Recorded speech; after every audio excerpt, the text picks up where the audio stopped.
তুর্কি ইতিহাসে অনেক কিংবদন্তি আছে তাই না? কিন্তু কিছু নাম যেন সবার উপরে।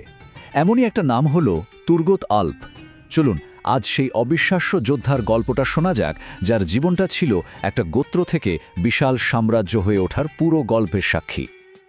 আচ্ছা, স্ক্রিনে যে সংখ্যাটা দেখা যাচ্ছে ১২৫, ভাবুন তো একবার, এটা কিন্তু কোনো সাধারণ সংখ্যা না, এটা একটা কিংবদন্তি যোদ্ধার আয়ু।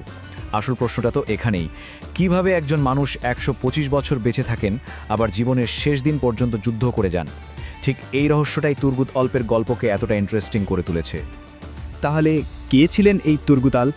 চলুন একেবারে গোড়া থেকে শুরু করা যাক। ইতিহাস যা বলে তাতে ওনার জন্ম হয়েছিল প্রায় ১২০০ সালের দিকে। আর দেখতে কেমন ছিলেন? আচ্ছা, শুনলে মনে হবে যেন সিনেমার কোনো চরিত্র। লম্বা চওড়া, প্রচণ্ড শক্তিশালী। কিন্তু যুদ্ধক্ষেত্রে তার আসল পরিচয় ছিল দুটো জিনিস। এক, তার অবিশ্বাস্য সাহস, আর দুই, তার হাতে থাকা সেই বিখ্যাত কুড়াল। বলা হয় ওই কুড়াল চালনায় তার ধারে কাছেও নাকি কেউ ছিল না। আর ভাবছেন এটা শুধুই গল্প? একদমই না। তার সেই কিংবদন্তি কুড়ালটা কিন্তু আজও তুরস্কের একটা জাদুঘরে যত্ন করে রাখা আছে। মানে হাজারো গল্পের ভিড়ে এটাই তার বাস্তব অস্তিত্বের সবচেয়ে বড় প্রমাণ। তবে তুর্গুতের আসল পরিচয় কিন্তু শুধু তার শক্তি বা কুড়ালে ছিল না। তার চরিত্রের সবচেয়ে বড় দিক ছিল তার আনুগত্য, বিশেষ করে নেতা আর্তুগ্রুল গাজীর প্রতি। দেখুন, তিনি শুধু আর্তুগ্রুলের একজন সাধারণ যোদ্ধা ছিলেন না, ছিলেন তার একেবারে কাছের বন্ধুদের একজন। ব্যাপারটা এমন ছিল যে আর্তুগ্রুল যা সিদ্ধান্ত নিতেন, তুর্গুত চোখ বন্ধ করে সেটা সমর্থন করতেন।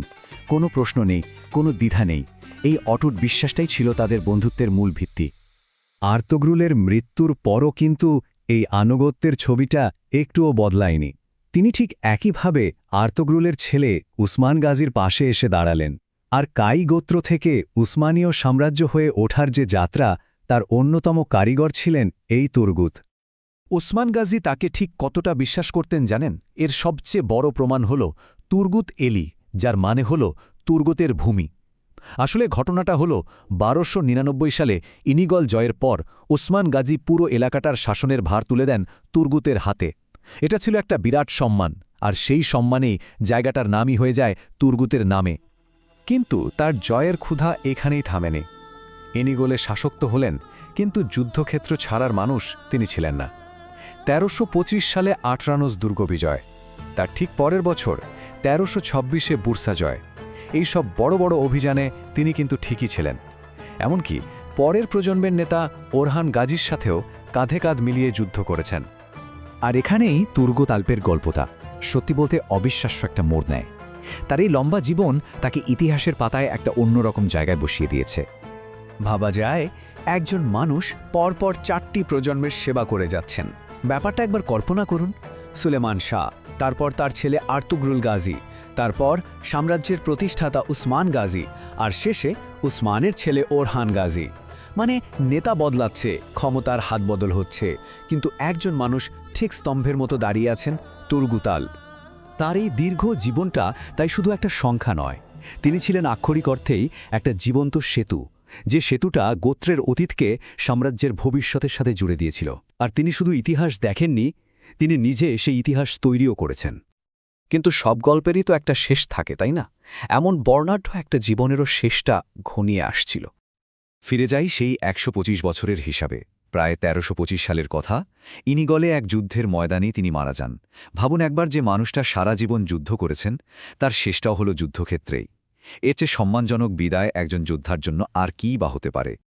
মজার ব্যাপার হল, মৃত্যুর পরেও তিনি তার প্রিয় নেতা আর্তুগ্রুলকে ছেড়ে যাননি।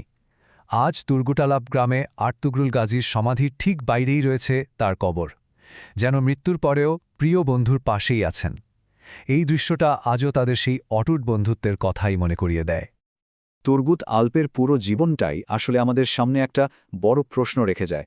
প্রশ্নটা হলো, একজন যোদ্ধার একনিষ্ঠ আনুগত্য আর অবিশ্বাস্য সাহস কিভাবে একটা গোটা সাম্রাজ্যের ভিত্তি হয়ে উঠতে পারে? ওনার গল্পটা আমাদের এটাই চোখে আঙুল দিয়ে দেখিয়ে দেয় যে ইতিহাস শুধু বড় বড় শাসকেরাই তৈরি করেন না, তাদের পাশে থাকা এরকম বিশ্বস্ত সাহসী যোদ্ধাদের হাতেও কিন্তু ইতিহাস লেখা হয়।